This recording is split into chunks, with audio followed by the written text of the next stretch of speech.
Hi there. Welcome. Hello. Don't adjust your sets. Yes, this is the Battle Bros podcast. Yes, I shaved my mustache. And Yes. yes, I still have a large nugget and I'm ugly as hell. But hey, welcome back to the show, folks. How the hell are you? If you're joining us for the first time, this is the Battle Bros podcast with Mac and Alamo over here. Welcome. If you're coming back, welcome back. Awesome. So, yeah. How the hell are you there, brother? Shriveled and to the left.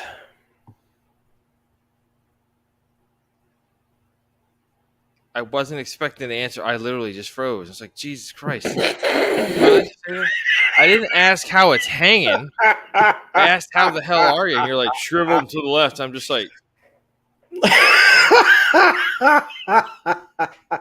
wow, that's awesome. But you know what? That's honestly, that's a great precursor for our show topic this week. Indeed. So we'll get into that in a minute. So if you're new to the program, this is a podcast about two guys. We've been friends for a long ass time. Too long.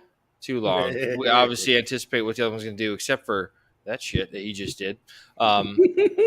Shriveled to the left. I got to write that down. Shriveled and to the left. Anyway, so you can tell that he's right-handed. Kind of messed up that I know that, but if you're a guy, if you know, you know. Hashtag if you know, you know. So basically, we talk about military and veteran culture issues with those populations, but it's not just for that group. It is also for first responders, fire, Leo, law enforcement, and other first responders as well. But we encourage and welcome everyone to come listen to the show because, hey, you might hear something you never heard before, or you might just go, that one guy is good looking and the other guy, it's amazing how he's not in a museum with a damn nugget that big. So, holy shit, he's kind of a freak of nature. Why isn't he down in Gibsonton with the rest of the sideshow weirdos? Anyway, so yeah, so hopefully you like what you're hearing about. No hashtag to all of our listeners in Gibsonton, both of you. Just kidding. I don't know that we have any listeners in Gibsonton. I'm just saying. If you're from Florida, you know. If you're from Tampa Bay, you really know. So, if you tuned in last week, episode 036, we were talking about duty, and we had a discussion about a gentleman named Mr. Williams, Herschel Williams, who was the last living World War II recipient of the Medal of Honor until he passed away mid last week. So he was kind of the inspiration and encouragement for our discussion on duty. It was a good conversation. We talked about some cool stuff. We talked about some horrible shit too, talking about how the fact that, Woody Williams smoke checked a bunch of assholes with a flamethrower and turned them into human fucking shish kebab. So it's just like, oh, that's a fucked up way to go. So That'd be rough, yeah. It's going to be a little bit. This topic this week is going to be a little bit more just kind of universal. Everybody gets it. Everybody understands. So, without further ado, let's kick this pig. So, for those of you that don't know, our topic this week is sarcasm. Yes, sarcasm. We kind of wanted to do something a little bit different, not just for the military and law enforcement and first responder and veteran community, but just this is a topic that everybody can get behind. So we're going to talk about what is sarcasm and why it's so prevalent amongst our communities, but also just in this day and age, I would kind of expand that statement to be just everyone these days. Like sarcasm is about as common as like Bitcoin. I hate to say that to sound like a millennial, but it's kind of like it's pretty common nowadays. So let's see the definition of sarcasm. Sarcasm is defined as the use of irony to mock or convey contempt. So when you are in some kind of job like the military or first responders, law enforcement, firefighters, EMTs, that kind of stuff, and then also other certain fields like medical examiners, people that work in hospitals and whatnot, there's kind of a bit of sarcasm that just kind of comes with a territory. And one of the reasons we wanted to talk about it this week is sarcasm is used in kind of two different ways. So number one, it's used as a defense mechanism, Yeah. because you could easily say in these line of work, and especially to those wonderful angels out there, those of you that hashtag nurses, hashtag nurse life. I mean, hey, we love you. We appreciate everything you've done the past couple years for you guys. Are unsung heroes of society, and anybody that says otherwise, well, they're fucking wrong. So we got Yeah. just know here that the battle have your back. So yeah, um, it's pretty easy to fathom that with the kinds of horrible, horrific things you see in any one of those fields. If you're a firefighter, EMT, if you're law enforcement, just some of the shocking things you see on just a regular day-to-day type thing, you kind of have to develop that thick skin. So, same thing with the military. You're probably going to see some horrendous shit if you spend Yeah. any amount of time in the military, if you deploy overseas, if you go on any type of humanitarian. Excuse me, sorry, pizza belch. Pizza. Shameless. Pizza, indeed. Yeah, exactly. It's that meat lovers, man. Little Caesars. Ain't got them $5 deals no more because of inflation. Anyway, that's my gripe. But yeah, so sarcasm, you just kind of use it as a tool of the trade, because you Yeah. kind of just develop that thick skin. Otherwise, everything's going to bother you. I mean, what are your thoughts on that, there, Alamo?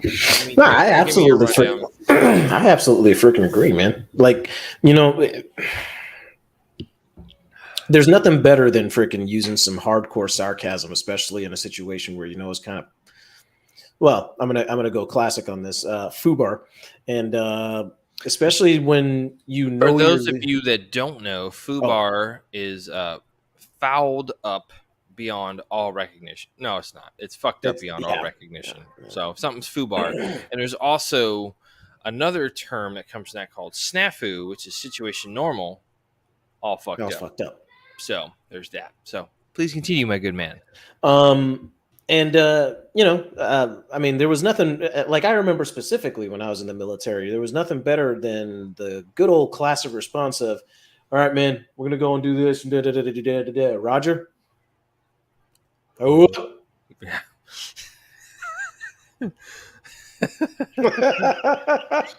and I would even go so further as to say, like, it's kind of one of those. It's probably where that whole saying of false motivation is better than no motivation at all. I've always said that's probably one of the biggest misnomers of being in the military, because if somebody is, a false motivation can be in certain contexts and certain situations. False motivation can be dangerous. Damn right. You got somebody that is not, just if you're not happy, fucking say so. Like, if we're sitting here doing a mission and you're so miserable to the point of, like, you're trying to roll a frag into this command hooch, into headquarters hooch or some shit, it's like, probably should say something so we can just be like, okay, we need to cut it out, kind of shit. So we don't want a private pile from Full Metal Jacket. Yeah, absolutely. No, you don't want that. 7.62 millimeter Full Metal Jacket. Shout out to Vincent D'Onofrio, because that's where I first saw him, and that guy was amazing in that role. I mean, it's kind of hard to play. I don't think you wouldn't think it would be that hard, but at the same time, it's like there's a lot of complexity to that guy. It's like, holy shit. And then, I mean, props to the OG, Arlie Army, for playing Gunny Hartman. It's like, holy crap. I mean, that's what got him started, man. That's one of the big roles that got him going. But anyway, so we digress. So, yeah, I mean, sarcasm is just one of those things. It's like, matter of fact, before I comment further, let me read up one of the source articles. So this is an article that I pulled off the internet. This is from When was this article written? This was written back in 2014 in February. This was from the Whitworthian, which is the voice of the Whitworth University students. It's their student paper, whatnot. The article is called "Sarcasm Acts as Source of Humor and Coping Mechanism." Okay, so I'm going to read. This is not a very long article, so I'll probably just read the whole thing. So it goes as such. Humor sets people apart in a way that nothing else can. Each person has certain triggers that strike him or her as particularly comical. I find myself using sarcasm more often than other types of humor. While plenty of people use sarcasm to degrade someone else, I would argue that there are plenty of instances in which sarcasm serves other purposes. The most common reasons for sarcasm that I have witnessed are for defensive purposes and for dry humor. Sarcasm is, in quotation marks, whoops, my microphone here. Wait, one. Sorry.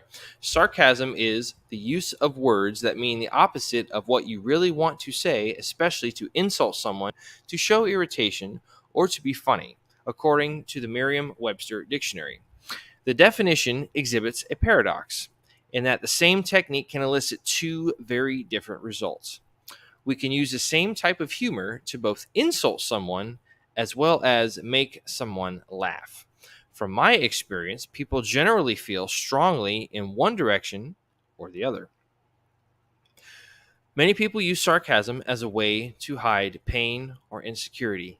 This guy right here, this guy. When really difficult to face, it can make light of the situation. In a stressful situation, an individual can easily use sarcasm to make it sound like there is no problem and that one can handle it with ease. For an insecure person, sarcasm can act as a disguise used to feign confidence. Dry humor is comical when used properly, but some may mistake it for seriousness. It uses irony to pull the humor from any situation. When a statement is not seen as a joke, an explanation takes the fun right out of it. As a very sarcastic person, I have experienced more than my fair share of awkward moments when someone does not understand that I am being sarcastic. I tend to forget that not everyone on the planet knows and understands my humor. Some may have experienced embarrassment when someone misunderstands their humor. The blank stare, followed by the look of pure confusion, whereafter uncomfortable laughter ensues. Maybe I will learn to filter my humor based on how well I know a person, but maybe not. Additionally, many people have trouble portraying sarcasm in conversations that are not face to face. Over the phone, sarcasm loses its effects because of lack of facial expressions. Oh, freaking preach. Seriously, preach. That's why I wasn't a big fan of Facebook at first because I was afraid you wouldn't get all the context there, but I was mistaken happily. Sorry, I went off on a tangent there. Over text, it is nearly impossible to read sarcasm. I have always wished we had a sarcasm emoticon or another such symbol to express irony without overtly saying, "This isn't serious."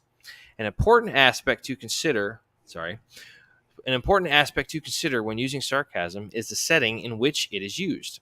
Certain contexts are not appropriate for this type of humor, including the workplace and classroom. Mm, Agree to disagree. yeah. In professional setting, in professional settings, determining your audience is difficult, and someone could easily misconstrue your words as serious. Additionally, sarcasm can sometimes come across as arrogant and unprofessional. Yeah. While there are plenty of struggles and difficulties with sarcasm, I use it daily and find it hilarious when others do the same. I do my best to filter out offensive portions of sarcasm and use it only in ways that do not put others down. Dry humor can relieve tension from a situation and bring a smile to someone's face. Everyone needs a healthy dose of sarcasm to find the humor even in the most frustrating situations. And again, if you think about all the jobs that we just listed, law enforcement, firefighter, EMT, um, nursing, military. I mean, just even just day to day people just walking around in 2022 and the messed up, off skewed, off kilter world that we live in today. It's like sarcasm is kind of like a secondary language that everyone speaks. I mean, it's kind of important. I mean, one of the things I'm real big on is like when I go out in public, like if I just as a on a person to person level, if I go to a gas station and I'm getting a drink or something for lunch or something like that, whatever, I take the time to just talk to the person at the counter, and just something a little bit smart assy, sarcastic. Usually they're like, "Hey, how the hell are you?" I'm like, "Oh, I'm doing pretty good. If I was any better, there'd be two of me." And thank God there's not. Just little shit like that. You know what? A lot of times you get a smile out of it, and I'm sure on some basic rudimentary level, they're like, "Man, I was able to get a smile out of that guy. That's awesome. Thank you." Because let's face it, you know, Manny and I have both worked jobs in the private sector where we've worked in customer service with the general populace, and there's times where you're just like, really? Can you just get the fuck out of my face and stop breathing my air? That would be fantastic. And I'm sure that this guy right here can vouch for that kind of crap. Oh yeah. But I mean, yeah, it's just you have to come up with that coping mechanism. You just have to, because holy shit. I mean, if you don't, you're just liable to freaking blow that mental head gasket and just go absolutely wackadoodle. So, what do you want to add Yeah. to that, there, brother? No, honestly, like, like I can like specifically in like because I work at a warehouse. Everybody in that place is freaking. We're all a bunch of freaking rough people. Fucking just you don't work at a warehouse if you're freaking dainty. Let's just put it that way. You don't work at a warehouse if you're used to the prim and polish of being in customer service in the public eye. Correctamundo. And especially if you're in the back, moving concrete, all types of crazy shit. And I'm gonna be honest, there's times when, Would you venture to generalize that by saying blue collar? yeah, actually, yeah, blue collar, yeah, Right. it's fun. It's fun being blue collar. It has its Yeah. perks. Yeah. um, need I say more about Oh, hold that bag of concrete. Oh yeah, when you just split it right open and it falls. Yeah, fuck that. Yeah. Yeah. Yeah. I mean, it's kind of dicked up, but at the same time, It's a good one. it's fantastic. Yeah. But I mean, I would say sarcasm, like, really just, I mean, honest to God, just helps us get through the fucking day. I mean, it's like if you're in the back of the warehouse and you're hearing like the consistent like touts over the freaking intercom of like, oh, we got counter sale, oh, we got there. It's like, oh yeah, yeah, I could So you get get on one. there and be like, "Dirt, dirt, dirt, dirt, dirt," like Bill Burr and shit. Oh, I've gotten on the intercom now. I've gotten on the intercom. But when you hear that on a constant basis, at a certain point, like it just gets really annoying, or just like so like just irritating that you're just like, yeah, yeah. Asininity at its worst. And you're just like, yeah, yeah. I mean, I'll get the counter sale if you fucking massage my ass cheeks. You, just, So many questions just popped into my head, and I can't ask a friggin' one of them because I'm like, we're gonna try to keep this show on the rails tonight. So, yeah, but would you not agree that one of the most wonderful, not spiritual, one of the most like just superbly wonderful moments that you can enjoy and experience and be part of is when somebody just totally mirrors and just balances the professional attitude with the salty as fuck sarcasm oh of yeah, working with the general public in like a sales environment. It's like when oh somebody yeah, comes to, like, you remember who am I thinking of? Ryan. You remember Big Ryan? Bear Jew. Yeah. That Ryan. That guy. He was so good at that. He would And sit there. folks, Ryan has called himself this in the past. Now, you know what? That's a good point. So We don't want to give his name out just because he might not appreciate yeah, it. But at the same time, Ryan, Yeah. Love you, buddy. As Miss you, long as we buddy. don't give out the last name, you don't know Yeah, who we're he good. is. He was the fucking champ of that shit. He was so good at being like sarcastic, but also just being downright customer service, professionally driven, oriented. But he was like just I mean, if his shirt was salty with sarcasm, he would look like a crusty old Marine that's been in for like 20 years.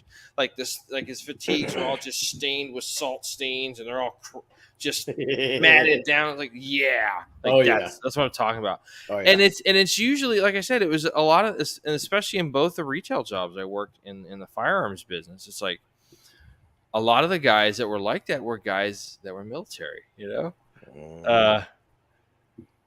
Jeez, I'm just like so many memories came flooding in.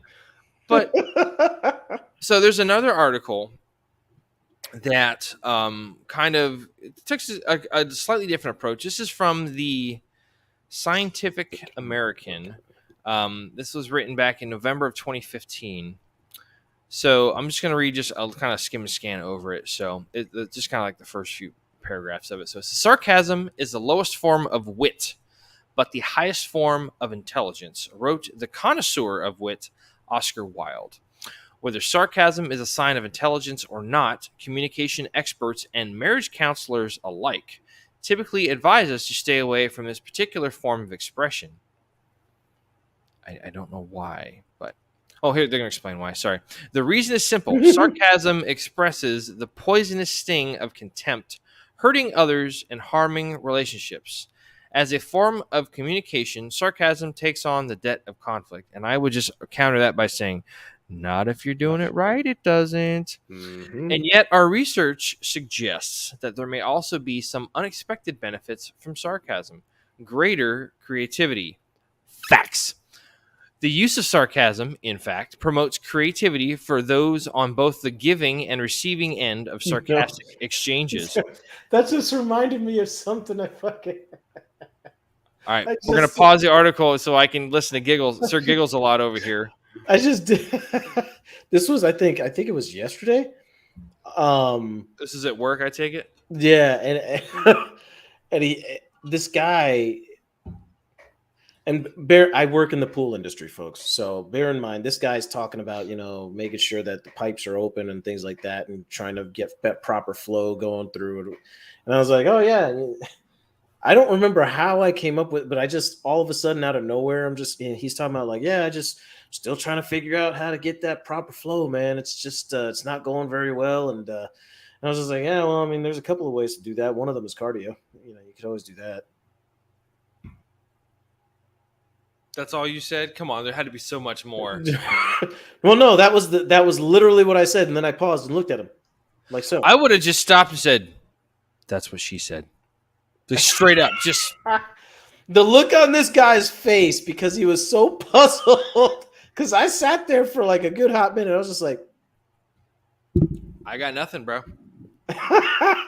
Oh, and it was that he didn't know whether to laugh or be pissed is what the whole reaction was. I think is what it was. Are you mad, bro? I was just like, if you get mad, I'm just gonna make more jokes. So yeah. I didn't say that, obviously, but But it's kind of like it's implied.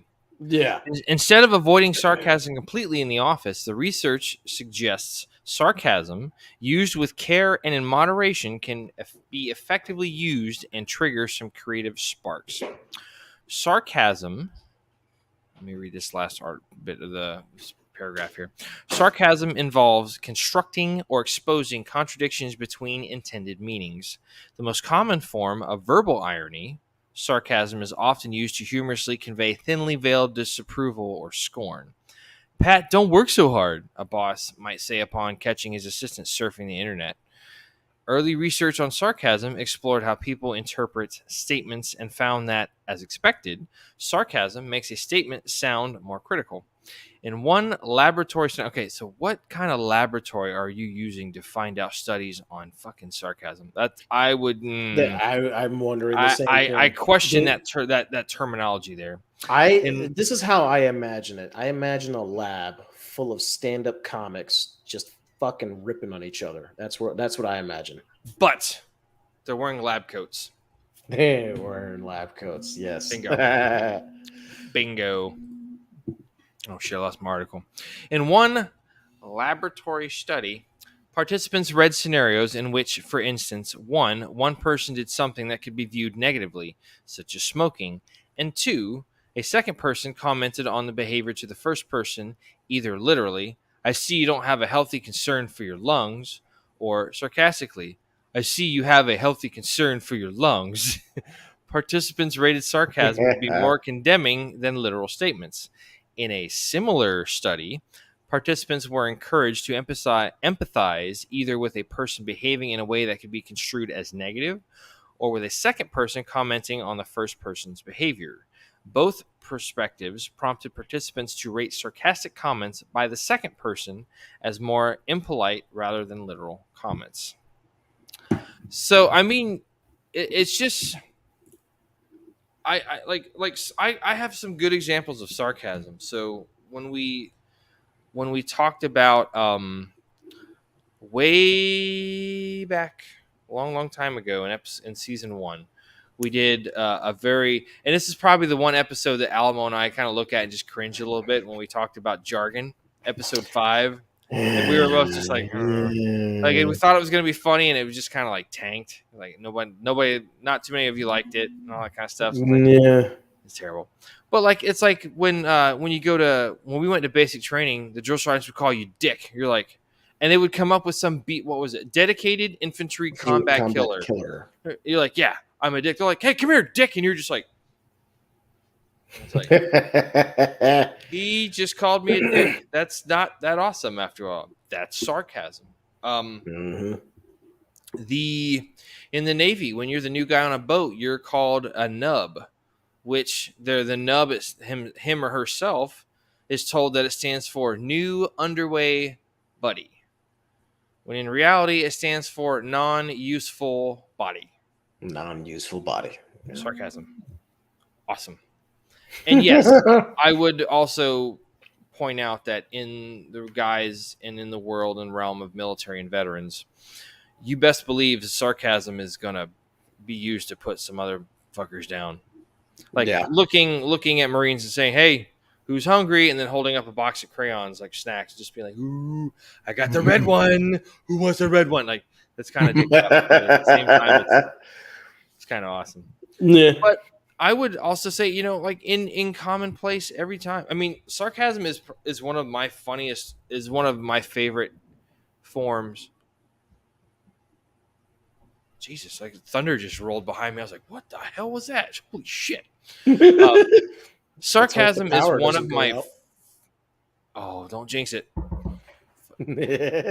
Sarcasm is one of my favorite literary devices. So, like, I look at a lot of the... Okay, so we're going to have a little bit of story time here, folks. Story time. Yeah, oh, beat me to it. Damn it. I was thinking that same shit too. Story time. So, hopefully these people aren't getting mad when we're ripping off their bits over on our damn show. Yeah, I know. So I'm a real big fan. Not to say that the people on Saturday Night Live aren't funny in their own right. It's just in the last 10 years or so, just it's a different... That's your... Well, okay.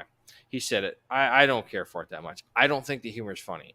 Like, so you had the primetime, the not ready for primetime players, like the original guys that came on there. You had like Chevy Chase, and you had John Belushi, and you had Bill Murray, and all those guys, and Joe Piscopo, all those guys that made it funny. Like, that was just so good. So good. And then you had the guys... Well, I mean, the honest to God truth of it is that, I mean, they went from being like these classically witty and really truly creative, like coming up through all these different theaters, like their own theater, like the Upright Citizens Brigade or the Second City Community Theater, all that kind of shit. And it's like, just become honest to God, it's become a platform. I'm gonna go out and say it. It's become a platform where people just want to spout their ideology. and ideology and their political leanings and I their wokeness, and it's just like, it's become a let's tag on this freaking group, and then let's tag on this group, and let's tag on this group, and it's just like, okay, fuck off. That's yeah. And that's one of the main reasons, folks, that we stay away from politics. It's like you get yeah, inundated with it enough everywhere else. We're gonna yeah. try to. There's certain times that we're gonna delve into it and kind of just stick our toe in the water, so to speak. Yeah, this But was one we're of not those gonna moments where we're kind of just like a little bit. kind of doing Yeah, one of those things. So, yeah. but then you had like that second generation of guys like Horatio Farley, Sands, Farley, Chris Sandler. Rock, Adam Sandler, Jimmy Fallon, Tim Meadows, like all those Yeah. guys, Will Ferrell, um, Eddie Chris Murphy got his Kattan, start on SNL too, Eddie Murphy. Yes, and he he was went he and was did one of the younger Raw guys right on there. afterwards. Yeah. Yeah, But it just goes to show, on a side note, like the humor that they have, you could not get away with that nowadays. That level of not in any sarcasm way. was just so brazen and bold and beautiful. It was like, yeah, nowadays people would just be like, "Oh my god, I'm offended. I'm Like, triggered." why? And Why would you listen, do we're that? not trying to make fun of anybody. We're making fun of just the totalitarian, the we're trying to make of the total, spectrum of the context. We're not making fun of Yeah, anybody. Okay, we love everybody. We're also equal opportunity haters. When we say something is bullshit, probably fucking bullshit. So, yeah. but We do I mean, not care who we shit on. It doesn't matter. It could be anyone. speak for yourself, there, buddy. I mean, I go to the bathroom in a porcelain throne, there, buddy. You've never tried the plop? We're gonna not talk about that. I don't know. I don't know. I don't like where this is going. I mean, I've done the whole bear shit in the woods thing, but hey, that's whatever. Why do I feel so? I feel like Garth after Wayne walked out from the Wayne show was like, "We're having a good time." Not. Oh, that's a great example of sarcasm. He's like, "We're Oh, having a good yes. time." Not so. But it's funny how Okay, wait. sarcasm can just be used as this beautiful form of wordplay. So one of my favorite people current day, because of what he's done, who he is, and kind of the ideas that he has and stuff, the one and only Mike Rowe. Mike Rowe to me is Oh, just is yes. he is the quintessential man's, and it's so funny. Like he did an episode where he was getting interviewed with Evan Hafer from Black Rifle Coffee. I know I reference that show a lot, but it's one of the few podcasts I watch. I know there's Rogan. I know there's this. I know there's that. I ain't got time. I work. I got a kid. Shut it. Anyway, I watch what I watch. Just pop off and hush. But anyway, so he's sitting there talking to Evan Hafer for I want to say like a good hour, and it's just one-on-one. And they're talking for like a good hour and a half. And he's talking about all this stuff that he did. Like he was in the ballet or did like these dramatic plays, and now he's involved with all this stuff. But he kind of, he's one of the big advocates and voices behind the trades movement. Not everybody's made for college, and that's okay. Go find a trade. He talks about his dad, when he was younger, just having the ability to go and build a house without a set of blueprints. Just all up here, just framed a house, put up the drywall, wired the damn thing, done. Okay, cool. Dope. Not a lot of guys can do that anymore. I mean, yeah. YouTube's a wonderful resource, mind you. I've fixed a great many things in my house by doing research on YouTube, watching the tube. Yeah, absolutely. So that is a wonderful resource. It's funny you mentioned that. you say that, but I mean, it's weird, but YouTube has become a really, really, really big source for people to fix their own vehicles. DIY shit. Okay, so I'm glad you said that. This woman, hold on. This woman, I swear to God, this woman, I think it was like 5 or 6 years back, built her own house just from watching YouTube videos. Yeah. built her own house with her own hands over a course of, I think it was like 2 years. I think it took her 2 years to build, plumb, wire, and complete her house by herself. She was just going in, like she had bought the lot, and she just every day after work she was just going in there. And it's weird because like I have a manager that actually did pretty much the same thing, but he didn't, he grew up in that business. And Right. so he was able to just do it on his own. But this woman did it using YouTube videos. Yeah. YouTube videos. Bro. So It's fucking insane, man. not the car that I'm driving currently, but my previous car, I took my older brother to the store one night because he was driving, you're still driving a truck. And for whatever reason, the car wouldn't crank. We sat there for like 5-10 minutes. And we're like, something's not right. Like there's plenty of gas, and I had 3/4 of a tank of gas. Something's not working. So I called our good friend of the show, Brian, who used to work in the auto parts business, and he said he did some research. He says, "Well, it seems to come to find out on your model car, there's a good chance that the fuel pump went out." I was like, "Dick." So had to pay for a tow truck to get it like 3 miles back to the house, whatever. So then I was able to get the part through Brian. Brian got me the part for pretty cheap and all that stuff. I went on YouTube and watched like 3 or 4 videos. Now I will say, I will give you the caveat that you can do a lot of cool stuff on YouTube, but do your research. Don't just watch one video Yeah. and be done. You want to watch like Do watch it. several. Yeah. Get a Unless it's an easy good, part. yeah.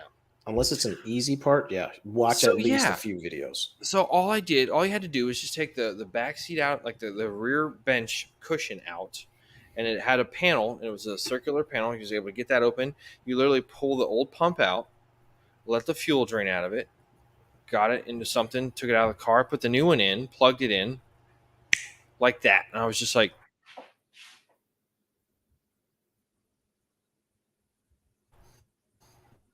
I felt like like I was that excited. That's awesome.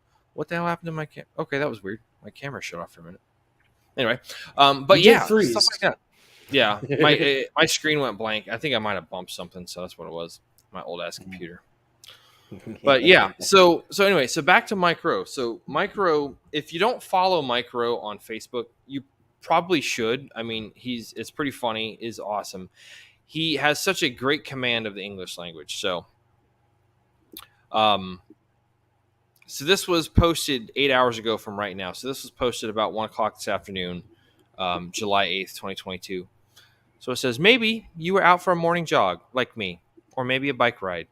Or maybe you were walking the dog when you glanced over, saw the water fountain, and recalled the many benefits of good hydration. So already you're teasing that sarcastic line of context. You're just like, yeah, here we go.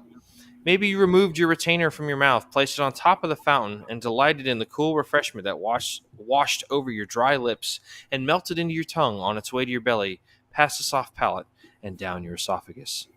Maybe it was one of those moments when you didn't realize how thirsty you were until you began to drink and kept on swallowing for 10, 15, or even 20 seconds.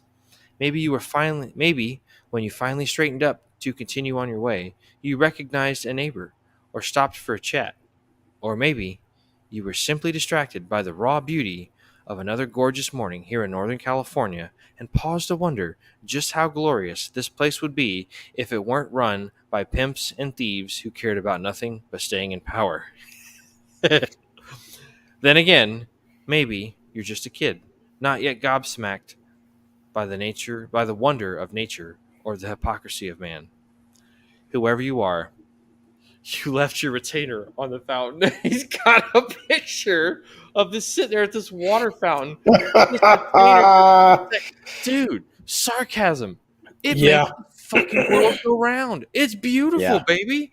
Absolutely. I'm actually looking at that post too as you read it. So good. It's so awesome. It's so good. But I'm telling you, man, it's just like sarcasm. So, as we said earlier, we have as a Okay. defense You know what? mechanism. I'm What? gonna, hold on. I'm gonna share that. I'm gonna share. I'm gonna share that photo. It's Nice. fucking So if amazing. you're listening to this show on one of our audio platforms or one of the available audio platforms, I'm sorry. If you're on Spotify, I know it will play the video, but that's not so good if you're driving your car listening to us on the radio. So yeah, Yeah, uh, no. that would be good. But anyway, so Which, by the way, on Spotify you will be able to watch us anyway. oh So yeah, absolutely. yeah, That's why I mentioned that.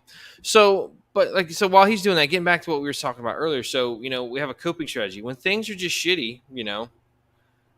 Like another person who uses sarcasm a lot in their humor, Lewis Black. He is one of my absolute favorite comedians. He is so sarcastic and just like the inner monologue that makes the world go round. Yeah, there's a picture of Micro and the Mhm. retainer. Somebody, how do you take out your fucking retainer to take a drink of water? I get that, but I don't seriously, understand maybe it. you Yeah. dropped it and washed it off, but then you wouldn't have left it there, would you? Hopefully not. So whatever. Amazing, just absolutely amazing. But like we were talking about, so it's a coping strategy, So um, a lot of craziness in the world, a lot of craziness in your job. You use, Yeah, cope. You use it as a coping, but also a defense mechanism, like we said. So with yeah. those jobs where you're going to encounter a higher percentage of, Which just traumatic things which or is one of this. those things where I think you'd have to be really careful with too, because like sometimes you can be a little overtly sarcastic. I think when you have the tendency to be over sarcastic, like overtly sarcastic, a lot of the times like your bosses, your managers, whatever, they have there's a kind of like a tendency to not want to take you as seriously, number one, and number two, they won't think that you are taking your job seriously, But which I would can counter be that that, opposite side of the spectrum too. and my rebuttal to that conversation, my dear Alamo, Yeah. would be to bring up our good friend Ryan again because he was just such a wonderful Yes. blend and balance. Yeah. He was And he if was yin balanced. Yeah. if yin was professional salesmanship and customer service, the yang was being a sarcastic fuck. And I say that with all the love and due respect intended because Yeah. it just balanced out. It was a happy little yin yang orb of just floating around like two amoebas in this landlocked cycle of just circling around, swirling around each other for all eternity. Need I mention? No, it smells like lung. Oh, dude. Oh man. So okay, so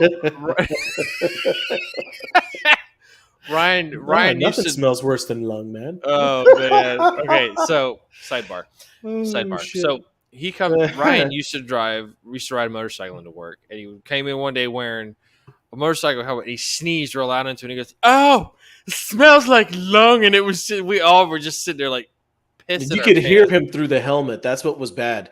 Oh, it was so loud. It was like a roar of a sneeze, and he's just like, "Oh, smells like lung butter or something like that." It was just like, oh, oh, Jesus, I fucking miss that guy. I love it, love it. But anyway, so like we were talking about, a defense mechanism. Yeah. When you're just inundated with all of the crazy things you're going to see, especially in those high risk, high content jobs, like we mentioned earlier, first responder, military, that kind of stuff. You just have to build up that natural defense, and a lot of times it's sarcasm. It's being a little bit snarky. It's Yeah. being sarcastic. It's being a little bit smartassy because you don't have a choice. Otherwise, that stuff would get to you every single time when you're going through, a ward of burn patients at something like in a building fire or something like that, or seeing people like you talked about once before in the subway where they fall down the subway thing and their innards just get all wound up and shit, and they're Yeah. okay until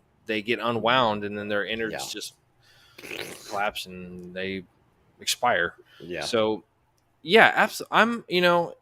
And I think the big thing that we mentioned just a few seconds ago was just like you said, finding that balance. Finding a way to express yourself while not stepping over any boundaries of reasonable expected behavior in the workplace or whatnot. And some, Or going beyond or professionalism. right. That's why I said stepping over that line of reasonable type stuff. But and every like one of the things like one of the things I've been telling my daughter lately is like she'll try to say something funny or she'll try to say something. You got to understand my daughter when she's either at her mother's place. Her mother. So at her mother's house, it's her mother, her great grandmother, and her uncle. At my house, it's me, my mom, and my older brother. So she's around adults all the time. So she's like getting that her her snarkastic, because I call it snarkasm. It's snarky sarcasm. It's snarkasm. Um, like her gauge is leveling up faster than it should for somebody her age. And I'm like, she's around a bunch of adults. Yeah, Fuck. Like that would it's do very much bad. I'm just like, oh. it. So she'll try to say something funny. And I'm just like, read the room, bro. Like seriously, like if it's like this is not funny. It's like, yeah. So Mhm. you just gotta kind of talk to him like that. Yeah, But it's and I made a comment to somebody earlier too about like it's kind of it's not just a coping mechanism for like the dark things in life, but just for life itself. I mean, look at all the crazy stuff that we've had happen. Like I was talking to her mother earlier this week, and I said, I shared a picture where we were out the other day, and I said our daughter is feral, which is a reference to 1883. If you haven't seen it, it's a pretty good show. It's a prequel to Yellowstone and all that I stuff. have it saved on my list on Paramount Plus. I've been meaning to watch it. I haven't seen Yellowstone, and I know. Okay, here come the haters. Oh, look, sarcasm. Ha ha ha ha. But no, 1883 was pretty good because it had Tim McGraw, Faith Hill in it. Great bunch of actors, Sam Elliott, and they have a daughter. Their oldest daughter goes out and they travel out west to be part of like the great exploration of the frontier. And she's all about it. She's the daughter. Her name is Elsa. A wonderfully written character and even just superbly acted. I don't remember what the actress's name is, but it was just a wonderful miniseries from start to finish. Amazing. My mom enjoyed watching the hell out of it, but they at one point the Faith Hill's character, her sister says your daughter is feral because she's just all about like living the wild life, the wild unexplored life out there. But I made that comment to my daughter's mother.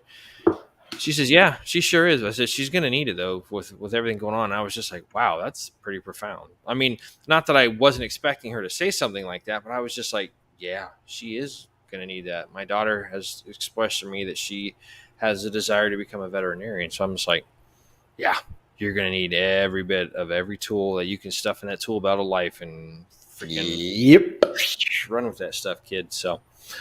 But yeah, you have any other things you want to say about sarcasm there, dude?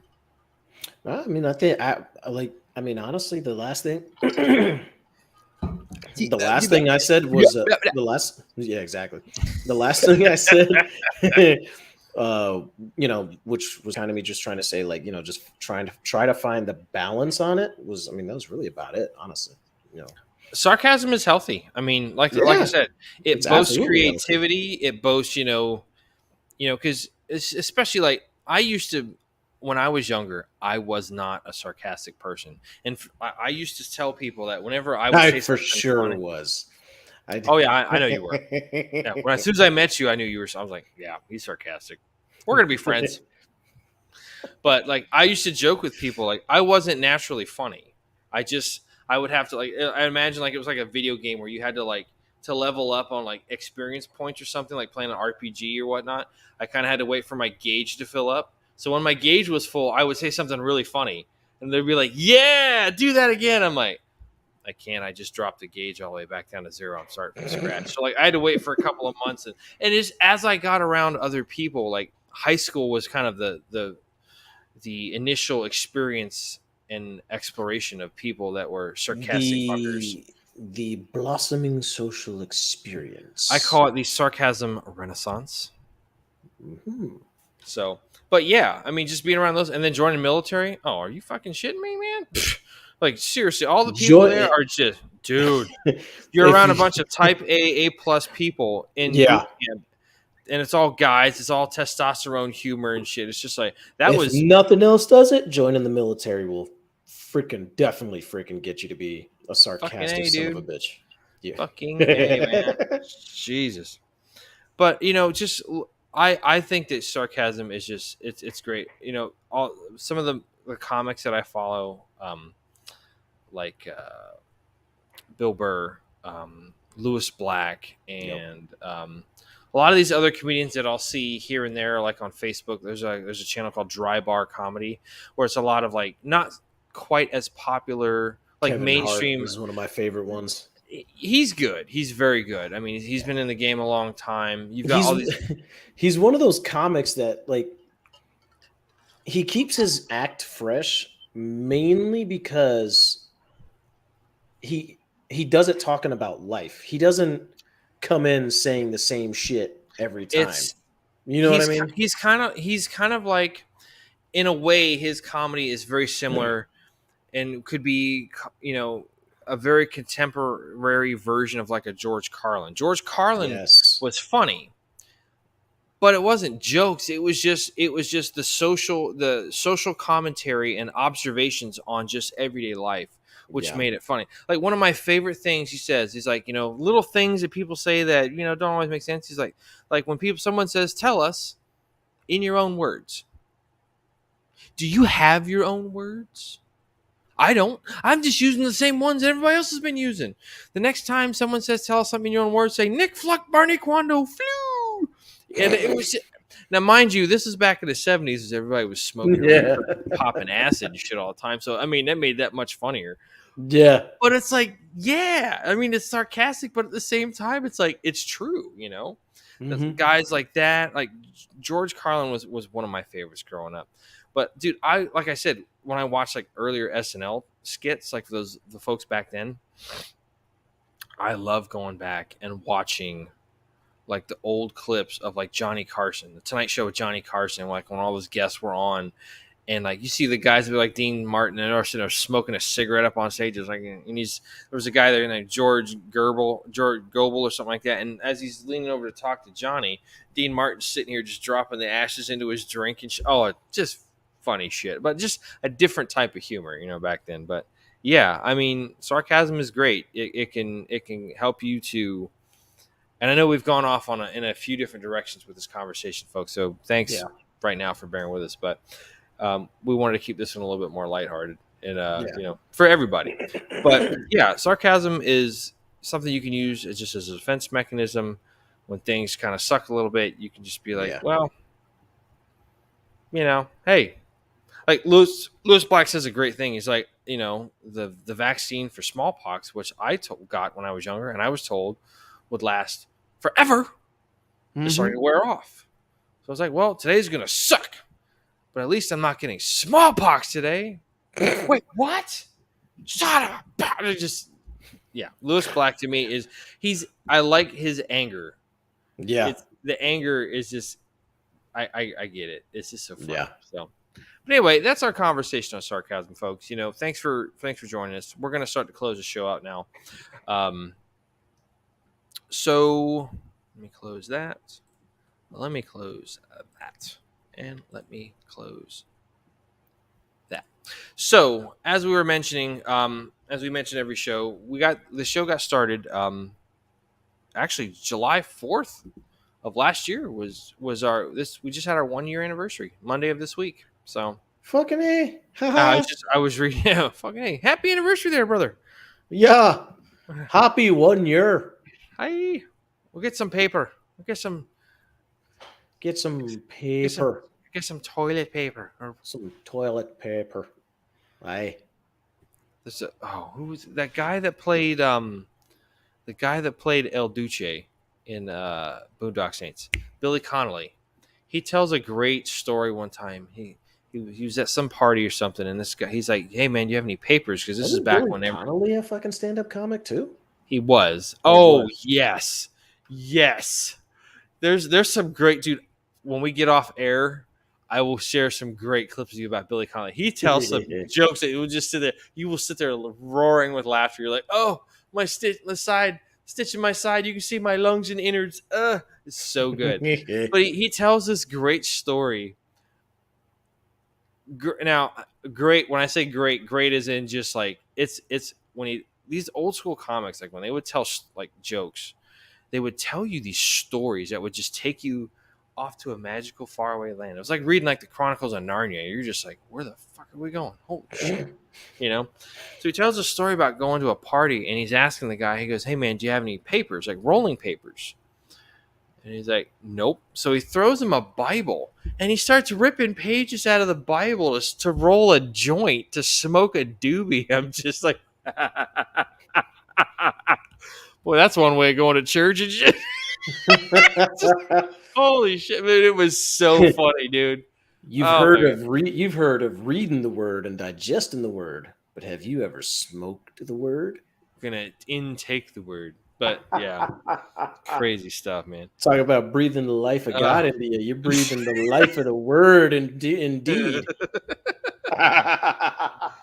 oh man. I'll send you some clips of that stuff, dude. It's good. But anyway, so like we mentioned every time, the reason this show got started is we found out a friend of ours um, died from suicide by, Yeah. had a lot of stuff going on and just unfortunately chose to solve a temporary problem with a permanent solution. So we took up this cause of trying to stop this pandemic right here. Yeah. On average, there's 22 veterans a day that commit suicide, and that's just way too damn many. One is too many, and it hurts a lot worse when it's somebody that you can say, I know that person. I can put a face to the name. It's not just a statistic. It's somebody that was part of your life at one point. So we took up this cause to just kind of spread the word around that, like, hey, everyone has a message, everyone has a story, everyone deserves to be here and to pass on what they've learned, and just to help your fellow brethren out, that you're not the only one going through this. It's not you versus the world. It's not Scott Pilgrim versus the world. It's you and the ones that you have in your circle and in your corner of the ring, that are going to help you get through that fight. So as a way to combat this, we came out with the Bros Code, or came up with the Bros Code, excuse me. And the Bros Code is just this four stanza little, kind of four stanzas of things you can remember to help get yourself through the day and get yourself through anything that you have going on. So it's easy to remember. BROS. First one, be tenacious. Like with so many times we've mentioned on the show, no matter what you do in life, do it to the fullest extent possible. Do it to the best of your ability. Do it with vigor, with passion, with tenacity, with if it's something like firefighters or Leos or military, do it with gallantry, and do it with intrepidity, above and beyond the call, as we mentioned last week with Mr. Williams. Do it the best it can be done, whether it's being a parent, whether it's being a friend, being a counselor, being a social worker, being the garbage man, cutting grass. Like, who cares what the hell it is? Just do it to the best of your ability. So you can go back and go, I gave it my absolute all, and that's important. Be tenacious. Don't ever, as I saw a great meme from the timeless Ron Swanson. Don't half-ass two things. Whole ass one thing. R, refuses. Sorry, I tried to make that serious and I lost it there. Sarcasm, folks. There's your definition. An example. Sarcasm. R, refuse to surrender. In the path of life, in your professional journey, in your job, in your career, you're going to come up with things that, get you sideways, get you twisted, get you off task, off mission. Refuse to surrender. Don't let it beat you. As one of my favorite lines from Hawkeye from MASH is, he's trying to revive a patient, and there's this person there. This general's looking for a personal surgeon, so they're looking at Captain Pierce, Hawkeye, and he's sitting there and he's like, "Come on, live! Don't let the bastard win." He refused to surrender. He did not give up on that guy, and he saved the guy's life. The same could be said for that. No matter what happens, refuse to surrender. Don't let it beat you, even if it's got you on your knees, dick in the dirt. If it's got you, on all fours, get up, brush yourself off, and keep moving. Oh, obliterate your obstacles. Kind of going with the one we just mentioned. Those obstacles can be vast, and they can be numerous. They can be in many different forms. It could be a brick wall. It can be mental. It can be psychological. It can be social. It can be financial. There's going to be plenty. Hey, I'm sure we're all feeling that one. Mm-hmm. Inflation. If inflation was a person, I'd kick his ass and curb stomp the motherfucker. Anyway, um, Uh, are you talking about the guy with white hair? I can neither confirm nor deny. I'm just saying inflation, but we're just gonna leave that be. I've heard it called. But I'm kidding. I'm gonna go. As we mentioned, there's going to be obstacles. You know, sometimes you have to, if there's a wall in your way, sometimes you have to scale the wall and climb down the other side. Sometimes you have to go around it. You have to go underneath it.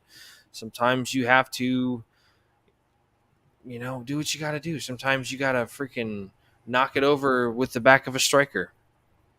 Sometimes you have to breach the ship with some C4 Bangalores and some shape charges. Sometimes you just call in an airstrike and, you know, call it in danger close, whatever it takes. Obliterate your obstacles and Charlie might continue the mission. Do what you got to do. The last and most important tenet of the Battle Bros Code is S. Seek out friend in a time of need. As we mentioned with our friend John, you know, I don't know, and we don't know exactly what he was going through, but Yeah. there isn't anything I wouldn't have given to help him out. Um, you know, he was just such a wonderful guy, you know, just give you the shirt off his back if it was his only shirt. Just one of the guys we worked with who just made work fun, you know, doing, you know, all this shit and just all the nonsensical crap that we would do at work. Hey Mac, I'm gonna go take a Granger.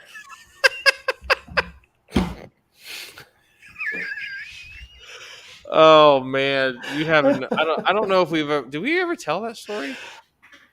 I think we have So in if one you of the never, episodes. if you never heard this story, one of the guys that we used to work with used to shop at Granger quite a bit for mechanical supplies, like when we had to upkeep the range and whatnot. So we usually would get like this big, thick, like phone book Granger catalog shipped to the store because it was right up the road. It was right up 301 or right down 301, not far, a couple miles from us or whatnot. Yeah. So that was like our code word to if you have to go like drop a deuce. It's like, hey man, Granger. And John would do that all the time. So John was in there one time doing his business and we had got one of those in the mail. So I walked in there and it was a sight to behold, folks. Like I took that catalog and slid it across that tile floor like one of the Ghostbusters putting a trap out to catch, you know, Slimer in one of the movies. Oh my god. And I just hear just out of the bathroom stall, dude. It was the funniest shit in the world, man. It was so good. I remember that So day. oh, You came out of the bathroom just dying. I'm like, oh dude, it was so what much fun. happened? And you were like, I just slid the Granger under the damn I don't know door. why you always make me sound like a prepubescent teenager. Like that's Because crap. you are. Shut up, fuckface. Anyway, that's sarcasm, bro. That's sarcasm. That's just rude sarcasm, but it's still sarcasm. So anyway, but yeah, so John was just such a wonderful dude, and this show is to kind of is in his memory and to keep his memory alive and tell his story. Um, there's going to be times when you're not yourself, when things are just you feel like there's no way out. There's no light into the tunnel. You know, all the applicable cliches, whatever applies here. That's when you lean on those closest to you. You have your friends that you have in real life, or not real life.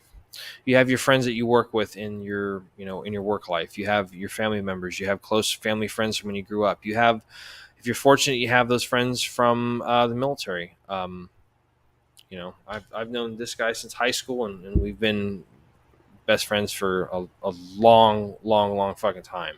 And I wouldn't trade that for anything. And I'm very fortunate. Damn right. But in the event that something like that happens, reach out to those folks.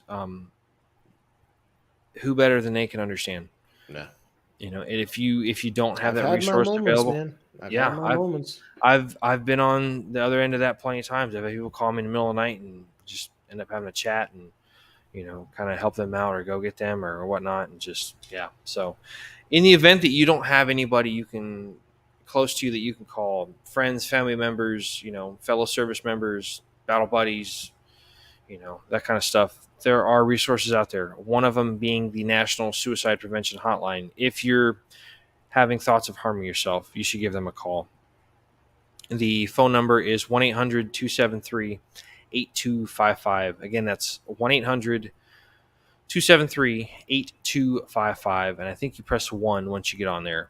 But they have people that will help you out 24 hours a day, 7 days a week.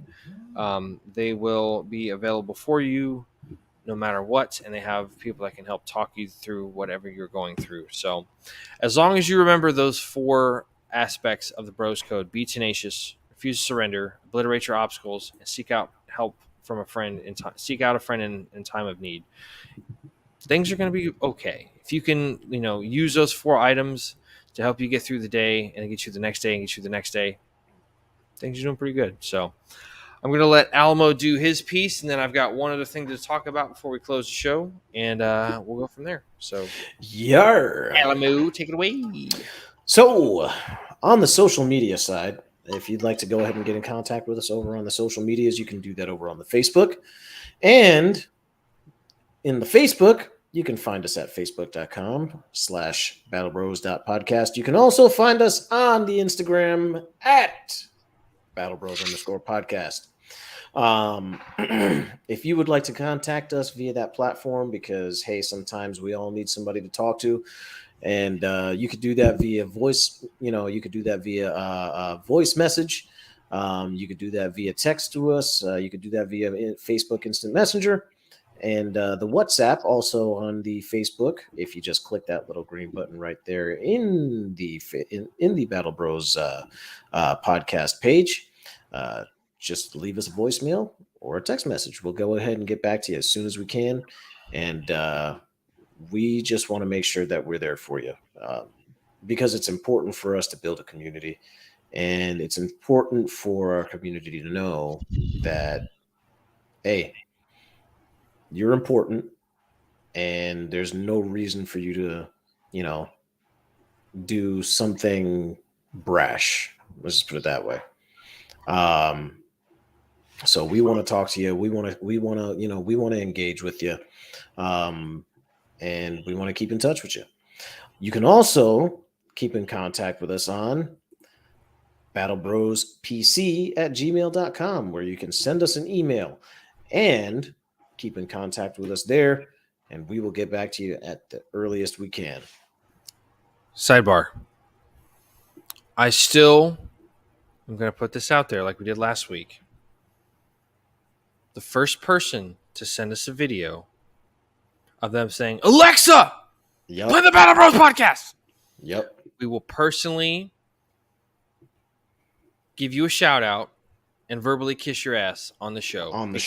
That's fantastic. Yeah. That's all I'm going to say. I still want to see that. Just like. I know. Yeah. Come on. We are reaching out to the Battle Bros Legion to make this happen. Legionnaires, tell your friends. Tell your comrades in arms. Tell everyone you know. Make it happen. Anyway, continue. As Captain Picard would say. Make it show. You can also catch us over on La Rumble, which is another platform out there where you can see us on video. Every single time a video gets uploaded here from YouTube, it goes straight to the Rumble within at least 24 to 48 hours. Did I hear you say that we're going to have a profile on migente.com? Mi gente.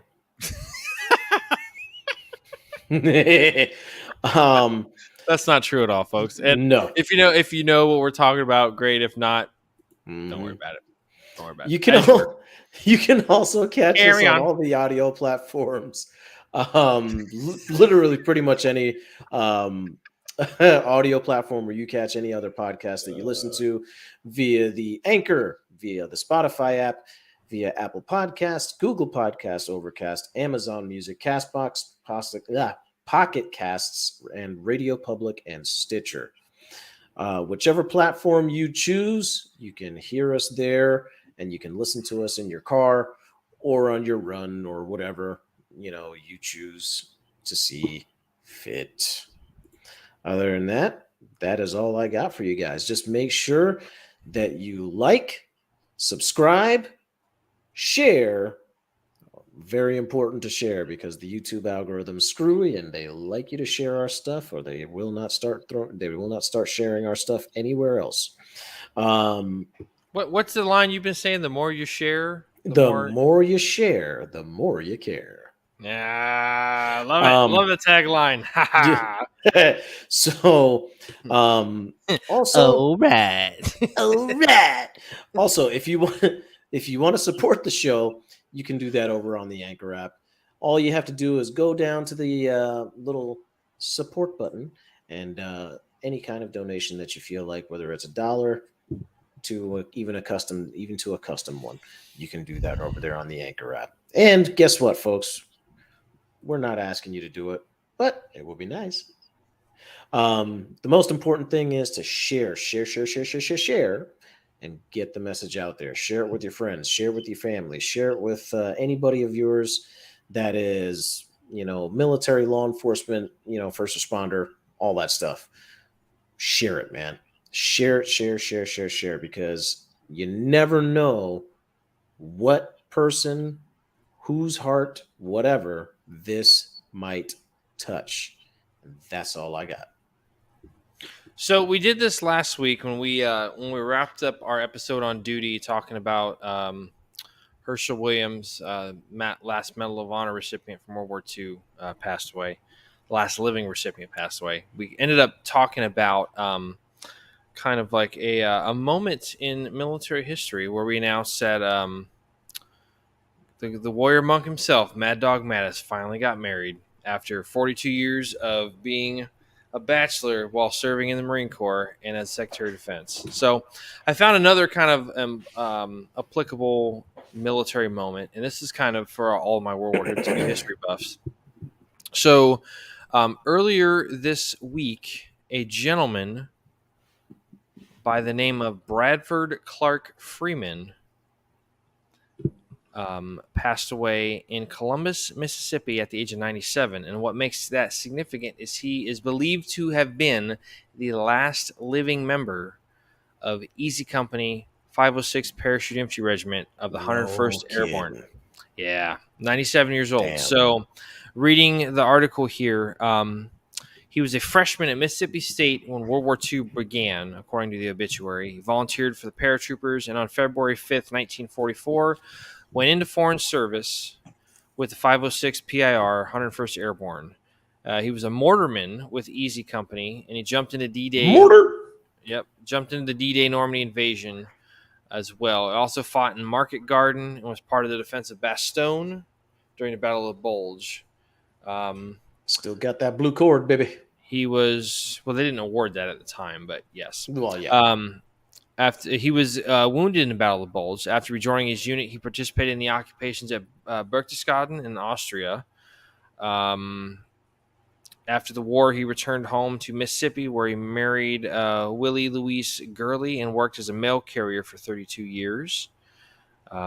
He is survived by a sister, 2 daughters, 4 grandchildren, and 10 great-grandchildren. So, Woo, he sure expanded that family, didn't he? the unit's last surviving officer, who was a guy by the name of Colonel Edward Shames, died last year at 99. He's believed to be the last living member, regardless of enlisted or officer status. So, Got it's it. like that is all they wrote on those guys. So, if you haven't read the book Band of Brothers by Stephen Ambrose, it's a really good read. I also have a copy somewhere.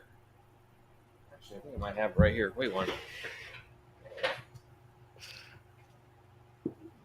Oh, that's the wrong book. Oh, I do have it.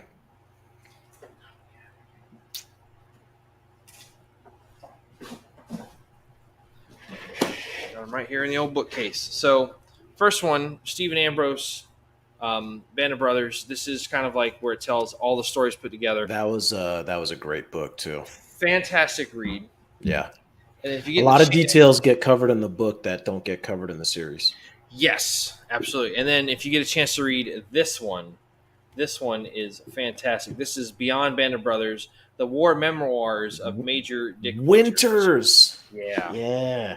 This is a phenomenal read in leadership and just life and all that kind of stuff. Just amazing.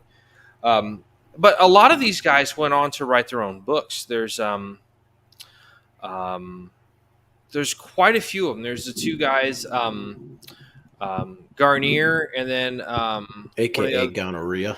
Gonorrhea, and then the younger guy, I forget what his name was, but they wrote a book called Brothers in Battle, Best of Friends. It was him and the younger guy who was a private that came in from Philly. I gotta look it up. Damn it.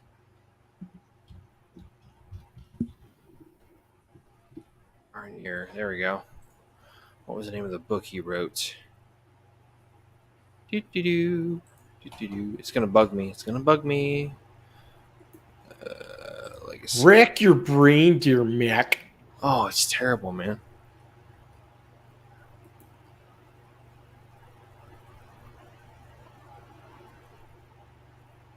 Crap. I don't see it. Crapola.